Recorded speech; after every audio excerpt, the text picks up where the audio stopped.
Përmbledhja e ngjarjeve kryesore të ditës në Radio 7. Për 3 vite të ardhshme, ekonomia në Maqedoninë e Veriut parashikon një rritje të qëndrueshme. Projekcionet më të fundit të Bankës Popullore tregojnë se gjatë periudhës 2025-2028, ekonomia parashikon një prodhim vendor bruto prej 3.5% në vitin 2025 dhe një rritje prej 4% në vitet pasuese. Inflacioni pritet të ulet nga 3.9% këtë vit në 2% deri në vitin 2028, ndërkohë që rritja do të nxitet kryesisht nga kërkesa e brendshme dhe investimet, ndërsa eksportet neto do të kenë një kontribut mesatar negativ. Sipas guvernatorit Trajko Slavevski, parashikimet janë që rritja ekonomike do të ngadalësohet nga 3.3% realizuar vitin e kaluar në 3.2% sipas vlerësimit për këtë vit.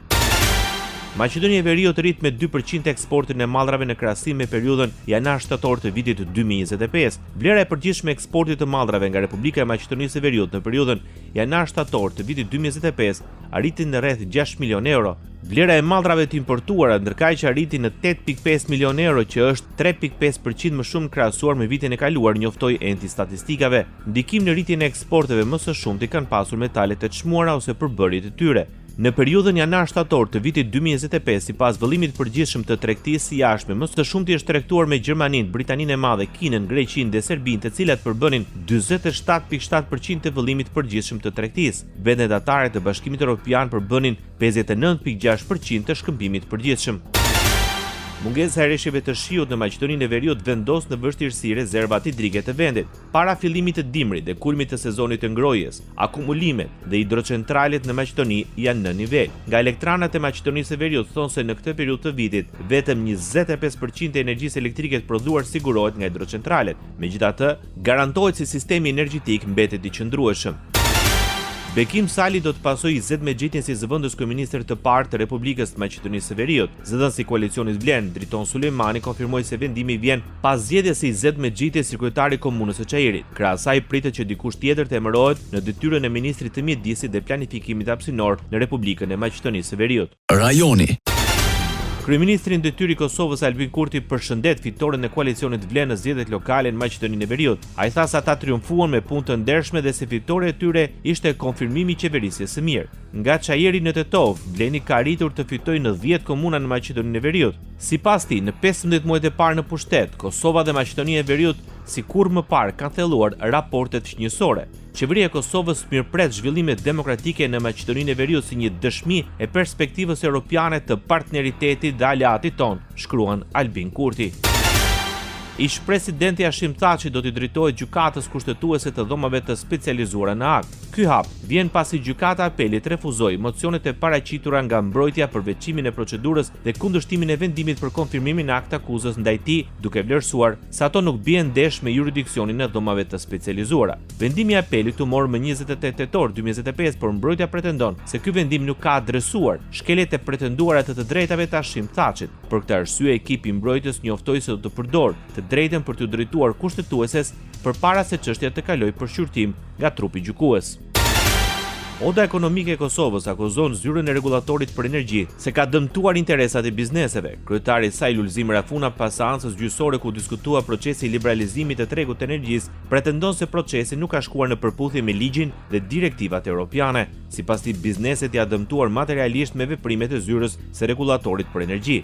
Kështu që ne pato mundësinë me argumentu edhe nga pjesa ligjore se si nuk kanë qenë aktet ligjore në rregull në përputhje me dispozitat ligjore në Republikën e Kosovës, po ashtu edhe procesi i liberalizimit, njoftimi i zyrës rregullatorit të energjisë elektrike, si ka shkaktuar efekt material në ndikim negativ të biznesit dhe si ka dëmtuar bizneset. Avokati i Odës Ekonomike të Kosovës, Ekrem Hoxha, deklaroi se vendimet e zyrës kanë favorizuar operatorët të caktuar privat dhe nuk kanë garantuar konkurrencë reale dhe furnizimin e dur me energji elektrike për konsumatorët. Banka Qendrore e Republikës Kosovës i vlerëson si pozitive veprimet e Komisionit Evropian për sektorin financiar në raportin për Kosovën për vitin 2025. Në këtë raport theksohet se sektori financiar i vendit ka ruajtur qëndrueshmëri të lartë, rritje të kapitalizimit dhe avancim të dukshëm në parafrimin me standardet të BE-s.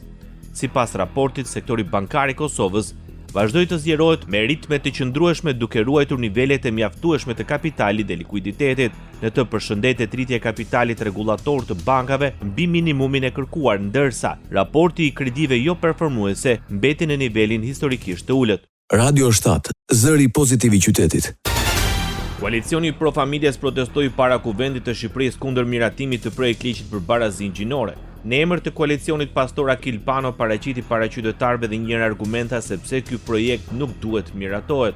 Sipas Panos, me këto ndryshime po dëmtohet familja shqiptare dhe ardhmja e fëmijëve tanë. Për më tepër, sipas kreut të koalicionit Pro Familjes, ndryshime ligjore synojnë futjen e koncepteve transgjinore në sporte. Në këtë mënyrë, sipas tij, jo vetëm që nuk ka barazi gjinore, por preken të drejtat e grave.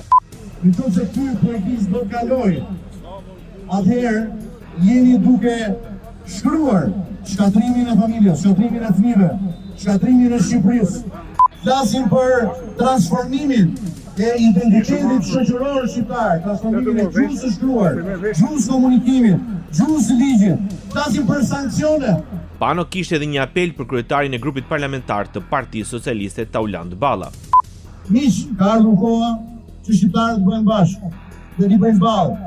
Thakmës që kërkon të shkatërrojë thelbin tonë, historinë tonë, traditën, fenë, kulturën, gjuhën, martesën, familjen, fëmijët, të sotmen dhe të nesërmen. Për këtë arsye unë sot dëshiroj t'i drejtohem Tauland Ballës, kreu të grupit parlamentar të Partisë Socialiste. Tauland, hiq dorë. Ishte pastor Akil Pano nga koalicioni Pro Familjes. Ministri I Shtetit për marrëdhëniet me Parlamentin në Kuvendin e Shqipërisë, Toni Gogu, mbrojti projektligjin për barazinë gjinore duke nënvizuar se të vetme gjininë në Shqipëri janë burrë dhe grua. Ministri Gogu nënvizoi se ky ligj nuk do të prek kodin e familjes, gjendjen civile apo martesën dhe nuk ka referencë për të shpikur gjini të reja. Teksti merret me barazinë burr-grua në jetën publike, pagat barabarta për punë të barabarta, shanset barabarta, respekt të barabartë që qartëson zbatimin në sektorin publik dhe privat sipas standardeve të Bashkimit Evropian, deklaroi para deputetëve ministri I Partisë Socialiste. Me projektligjin e propozuar, sipas tij, qeveria po heq dallimet e barikadat e paragjykimeve mes dy gjinive. Ndërkohë, Partia Socialiste njoftoi se ka depozituar 22 amendamente, ku hiqen termat gjithëpërfshirës dhe diversitet gjinor, duke I zëvendësuar me formulime të qarta në vetëm dy gjini. Ky është një nga shqetësimet e ngritur nga koalicioni Pro Familjes gjatë debateve në komisionet parlamentare. Kundër projektit të propozuar nga shumica në pushtet për barazinë gjinore ishin dhe deputetët e Partisë Demokratike me në krye ish kryeministrin Berisha. Ky ligj zotëri, me ndryshimin e fundit, bën fjalë për përkatësi të shumë fishta, bën fjalë për diversitete të gjëra, identiteti. Dhe identiteti me diversitete të gjëra e kupton vetë që jam burr, s'jam burr, jam grua, s'jam grua, jam edhe burr, edhe grua, edhe burr, edhe grua me radhë. Kryeministri Edi Rama deklaron pagë minimale 500 euro nga 1 janari 2026. Përmes një video mesazhi kreu I qeverisë u shpreh se paga minimale do të rritet për 307.000 punonjës. Kjo rritje sipas kryeministrit do të jetë e para, por jo e vetmja. Rama tha se brenda këtij mandati paga minimale do të arrijë në 700 euro. Nga 1 janari 2026 do të rritet dhe paga minimale për 307.850 punonjës, të cilët do të marrin shumën e premtuar 500 euro. E cilë do të jetë para, po jo e vetmja rritje e këtij mandati, ku paga minimale do të arrijë 700 euro. Për shkak të rritjes së kostos për bizneset, Rama premtoi subvencionim për një periudhë 9 mujore me 90 milion euro dhe shtesën e kostos së sigurimeve për të punësuarit në sektorin privat. Jo vetëm kaq, po siç e kemi premtuar, qeveria do të subvencionojë për një periudhë 9 mujore me 90 milion euro edhe shtesën e kostos së sigurimeve për të punësuarit në sektorin privat. Opozita shqiptare bën thirrje për rishikimin e skemës pensioneve. Deputeti e Partisë Demokratike Judita Tabaku deklaroi se kërkohet një skemë me plot pensionesh e cila merr parasysh rënien e popullsisë, rritjen e moshës mesatare, shpopullimin, emigracionin, si dhe rritjen e kostove. Pensionet sot janë lëmoshe qeverisë, ndërkohë që ne kemi nevojë për një skemë të plot pensionesh. Ne kemi nevojë për një skemë e cila merr parasysh edhe rënien e popullsisë tonë në Shqipëri, rritjen e moshës mesatare, shpopullimin, emigracionin, rritjen e kostove, por nga ana tjetër kemi nevojë që këtë shtresë ta trajtojmë me dinjitet. Deri më sot nuk është trajtuar. Reagimi erdhi një ditë pasi kryeministri Edi Rama informoi për indeksim dhe bonus të përmuajshëm për pensionistët duke filluar nga 1 janari. Tabaku nënvizoi rritje të kostove të jetesës ku sipas saj çmimet e produkteve të shportës janë rritur nga 30 në 60%.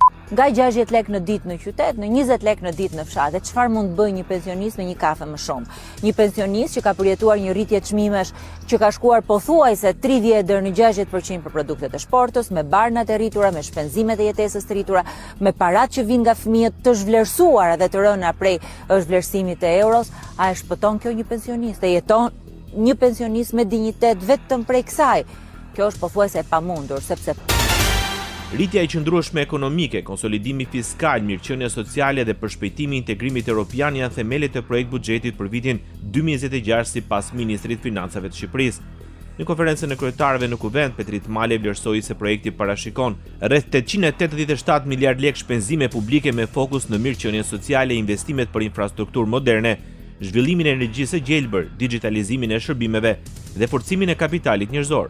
Ministria e Financave, paralelisht me buxhetin e 2026-s, ka hartuar edhe paketën fiskale 2026, përmes së cilës ne parashikojmë disa ndryshime ligjore. Dhe jo, nuk do të kemi rritje të taksave, pra nuk do të kemi taksa të reja për vitin 2026.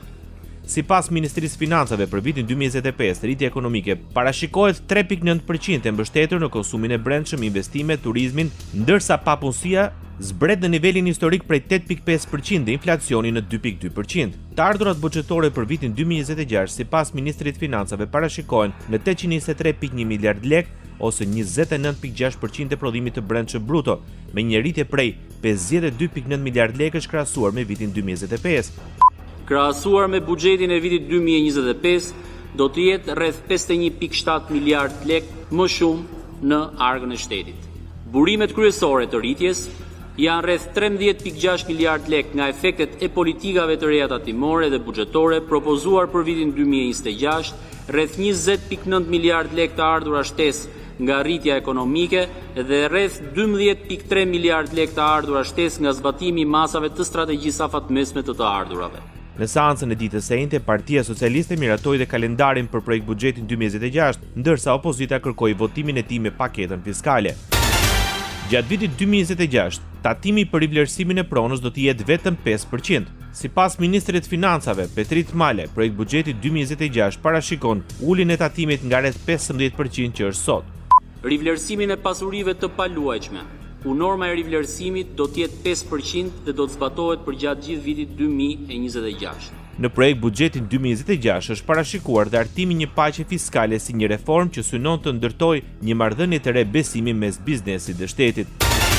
Qeveria shqiptare vendos që përmes shoqërisë Skajo përqend ajo e vetmja furnizuese me produkte ose shërbime të fushës së sigurisë. Në vendimin e Këshillit të Ministrave thuhet se subjektet e tjera të krijuara prej saj do të realizojnë prodhimin dhe tregtimin e armëve ose të pjesëve të tyre, municioneve, teknologjive, pajisjeve, veshjeve dhe mjete të prodhuara apo të përshtatura në territorin e Republikës së Shqipërisë. Ndër të tjera ajo ofron shërbime për të përdorur nga strukturat e sigurisë, organet e varësisë së strukturave të sigurisë apo shoqërive aksionere shtetërore të krijuara nga këto struktura sigurie. Ndoqët edicionin informativ të lajmeve në Radio 7, zëri pozitiv i qytetit.